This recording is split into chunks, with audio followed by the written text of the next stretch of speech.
Welcome back to Central Valley Talk COVID edition. How are you doing in your company? How are you doing in your business? How are you doing in your home? Are you working? Are you staying home? Are you the teacher to your children? Have you shut down your business? Have you been let go from your business?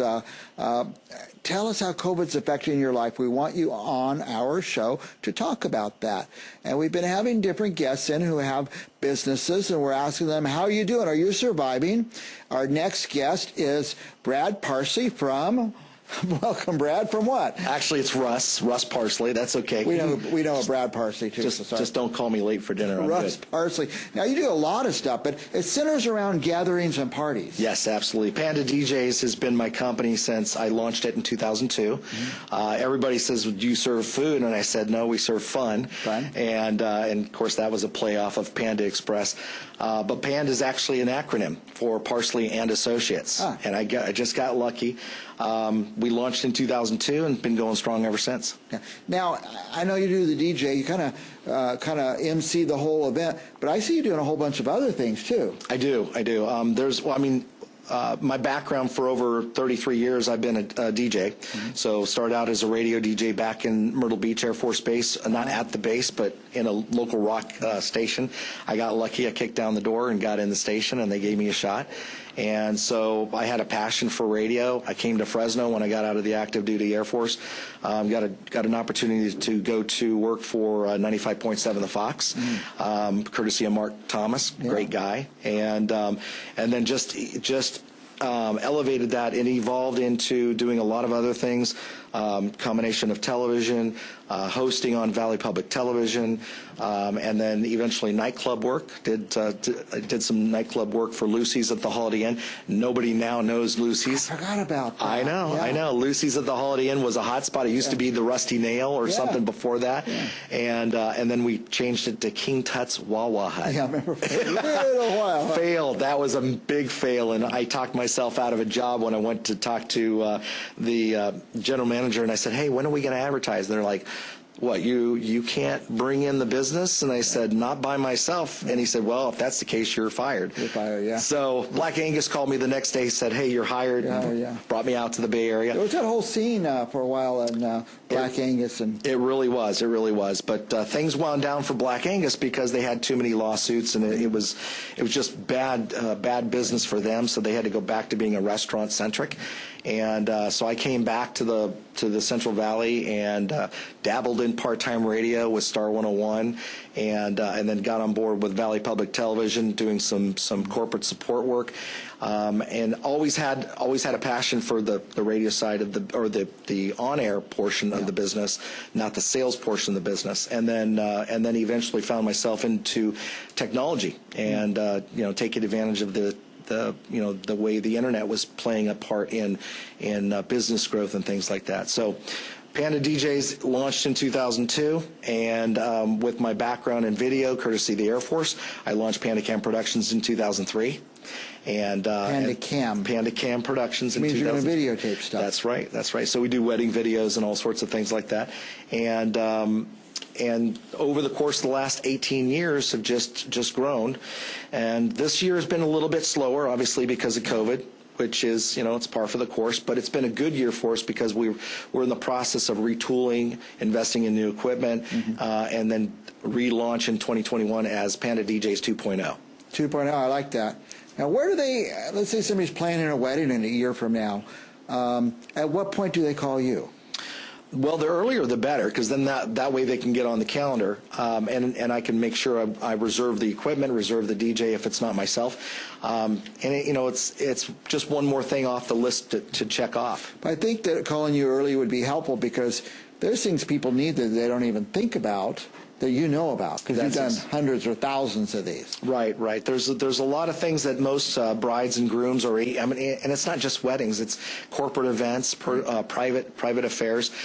So there's a lot of things that a lot of people don't think about when they're looking at the overall picture of things. Right. You mentioned earlier, like, well, what are you going to do at your wedding when your band takes a break? Things like that people don't think about. So. They don't. They'll ask me, well, we're thinking about a live band, and I think that's great. Live live bands are fantastic, but the live band will take a break at some point. Right. And in most cases, they'll play a 40-minute set, take a 20-minute break. What are you going to do in that 20 minutes? In most cases, everything dies. Yeah. And so my recommendation is get that band, book that band, but also book a DJ to fill in that 20 minutes. And chances are the band's going to cut out early anyway if you want to carry the party over, right. Which, we did an event up in Tenaya Lodge, and because they have a time, and this, they have a time criteria where they have to cut everything off at 10 o'clock. When it right? stops, yeah. Well, my client wasn't ready to stop partying at 10 o'clock, so basically what they did is they booked an extra 2 hours inside the hotel in a banquet room where no noise could be heard. Couldn't be outside. We carried on for another 2 hours. It was a wonderful event.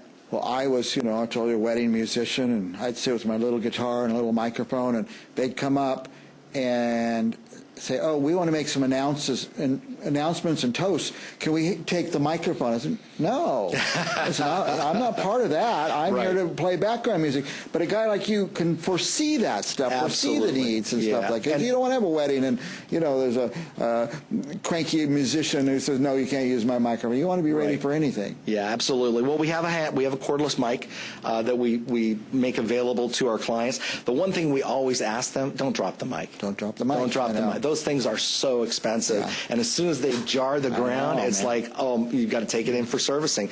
Yeah. It's calibrated, all of that stuff. So we ask them kindly, don't drop the mic. Yeah, you have to ask them that. Now, what if somebody doesn't know what they want at their wedding? If they want some music or live music or other kinds of entertainment, can you help with all that? Absolutely. Yeah. We've been in the industry long enough to where we know who to call. If they're looking for a magician, if they're looking for any other element that will help make their day special, we can certainly facilitate that. If we don't have it, we can find it. Right. And that's the bottom line. We're really the bottom line is we're a good resource because we've been in the industry for, as Panda, 18 years, not just Panda, 20 plus years, and then 33 years in the industry. So you know who's who and who you can count on. Pretty much. We had a musician scheduled on this show today, and he canceled. And I told him, I said, "You're a musician. You don't cancel. You don't cancel. Who's going to book you for a wedding if you might cancel?" But who wouldn't cancel? You've seen the pros out there.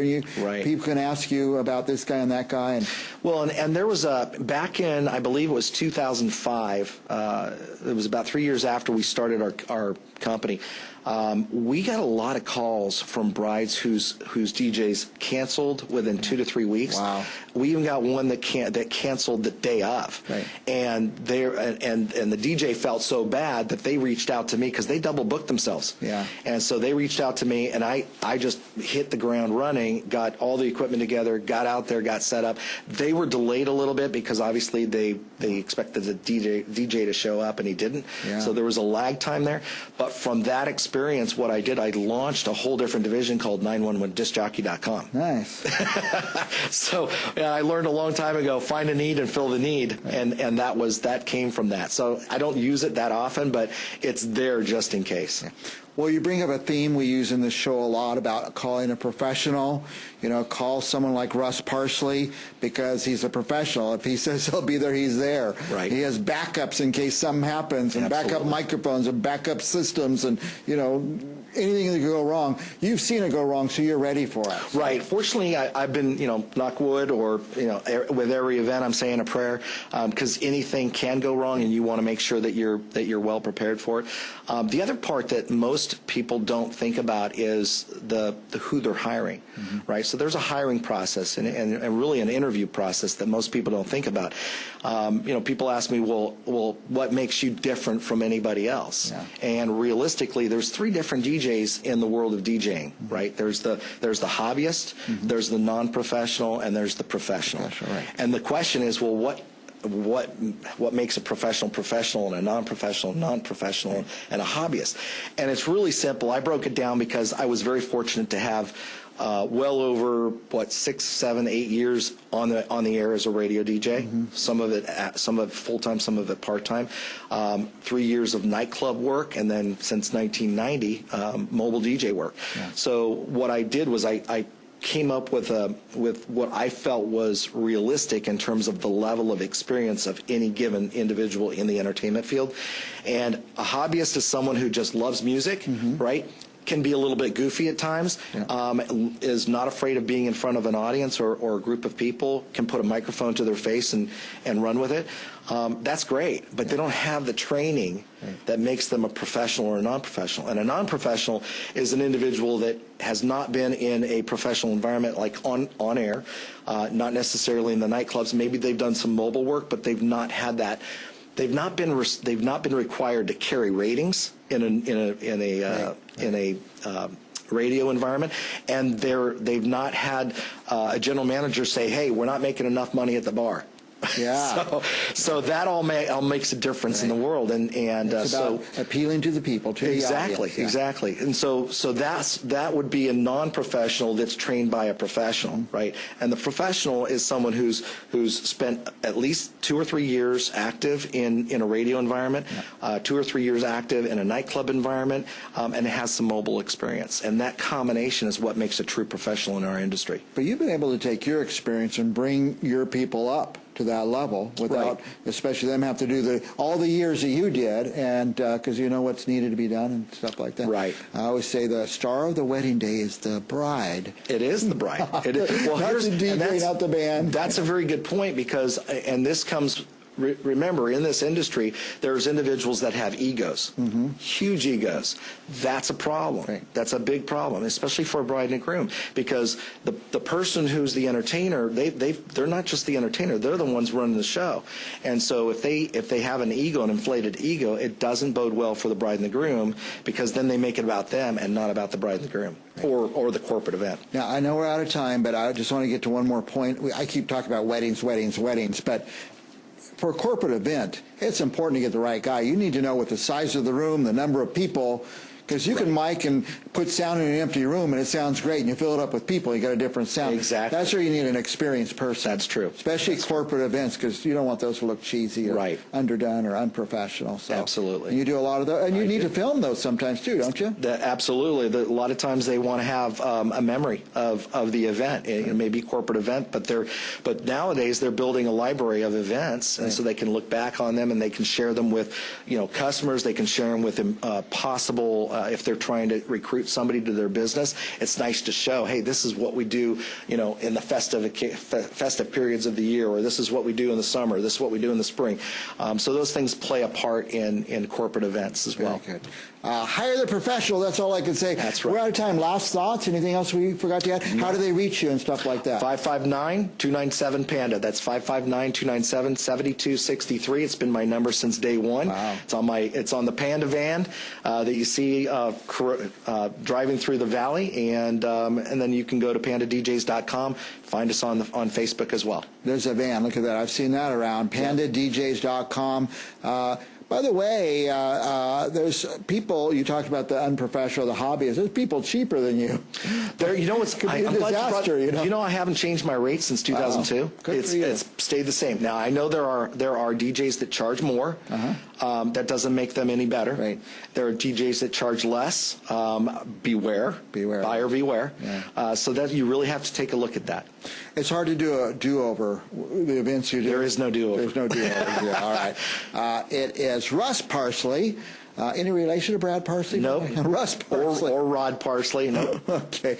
And give the number one more time. 559-297-PANDA, 297-7263. By the way, if you're watching and you didn't get the number down or the web address down, you can call me here. I'll give you Russ's direct number. Is that Absolutely, all right? yeah. I'll keep the number on my desk. You guys call me. I'll put you in touch.